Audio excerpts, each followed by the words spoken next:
Hello, welcome back to Form King. This is just a simple recap of the Derby Day meeting.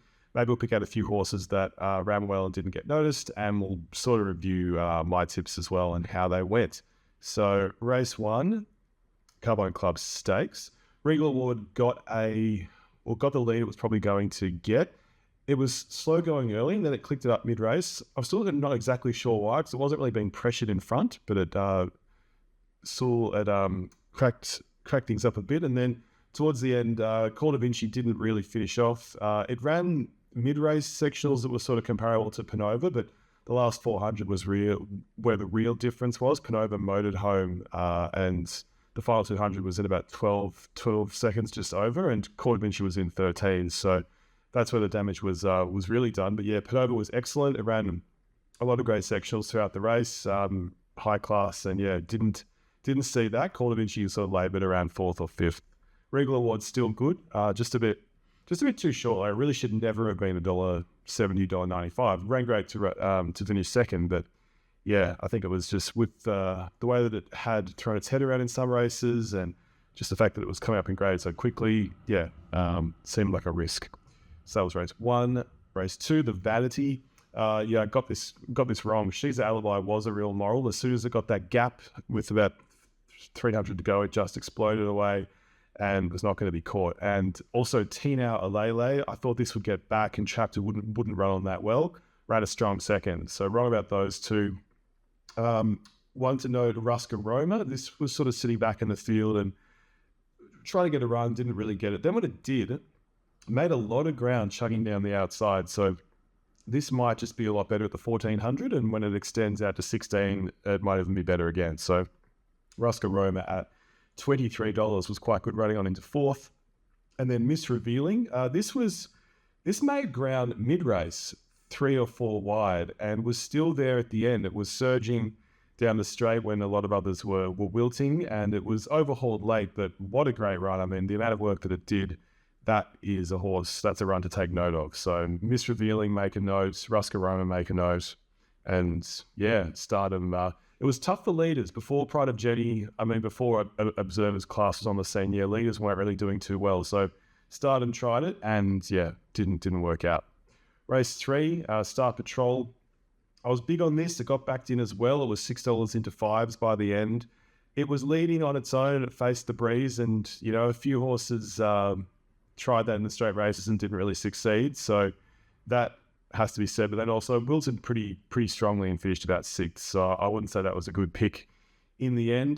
Probably cover would have been good, but then Cabalas, which ended up winning pretty easy, I thought, didn't really have cover either. That was sitting a few legs back from Star Patrol, say about 2 legs back in second, and yeah, was facing the breeze itself. So that was a great win. Besusto was good running a place, and Washington was strong in 4th. Gigi's Miss Truth.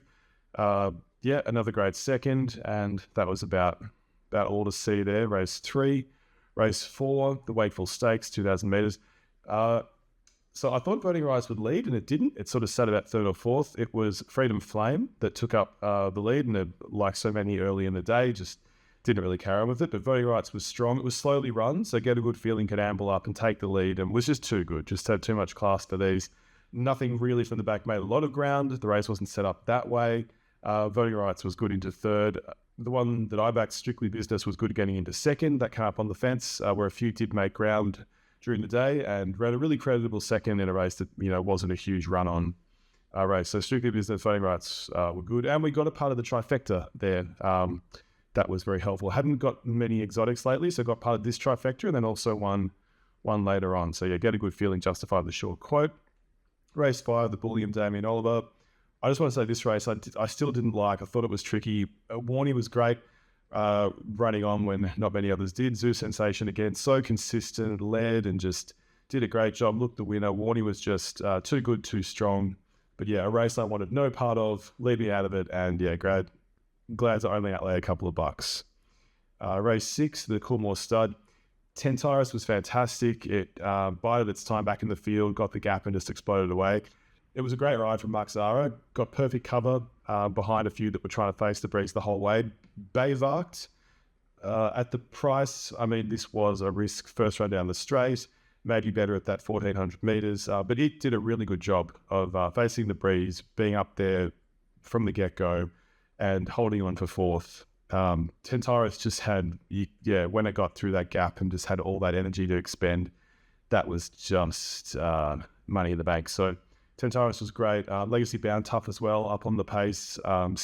Looked like it was going to get swamped with maybe 150 to go, but held on for third really well. Great run there. And Skyhook was battling away on the inside, trying to make ground, couldn't really do it. Magor forged its own path out wide. We all saw that, just going down the outside rail. That was in trouble with a bit to go, and the others weren't really sighted. Jimmy Ricard tried to make a run. Biedman never really in it. That was that.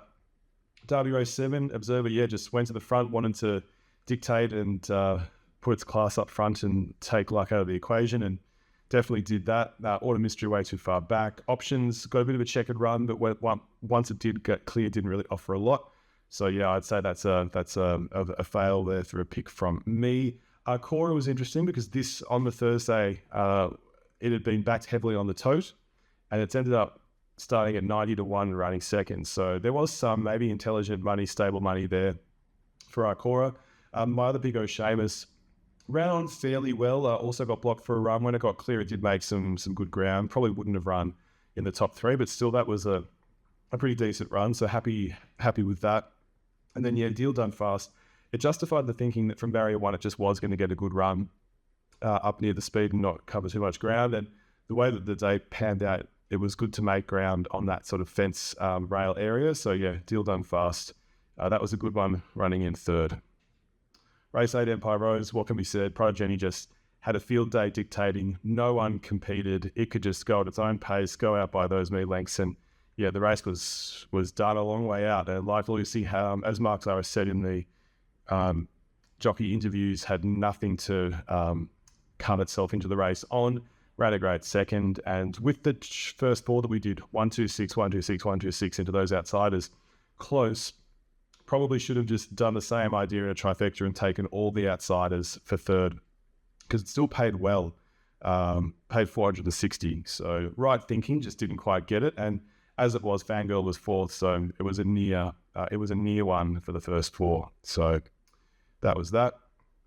And just quickly looking at those exotics. Where are we? First of all, paid 1,800 in that Empire Rose. So Nearly. And then race 9, this was great. New York Buster looked the winner, or looked a competitor a long way out. I was more keen on Arabian Summer, truth be told, and that was still a good run. But New York Buster was just a bit of a class above. And it was great to get this trifecta because number 10, New York Buster, and number 2, Arabian Summer, were the roving bankers. And Flying for Fun was good odds, about 15 to 1 to fill the other place. So got a part of that. And there was not too many hard luck stories watching the replay. So that's a bit of a recap of Derby Day. Cup Day will be on Tuesday. Rain's coming, so it's looking like half yours.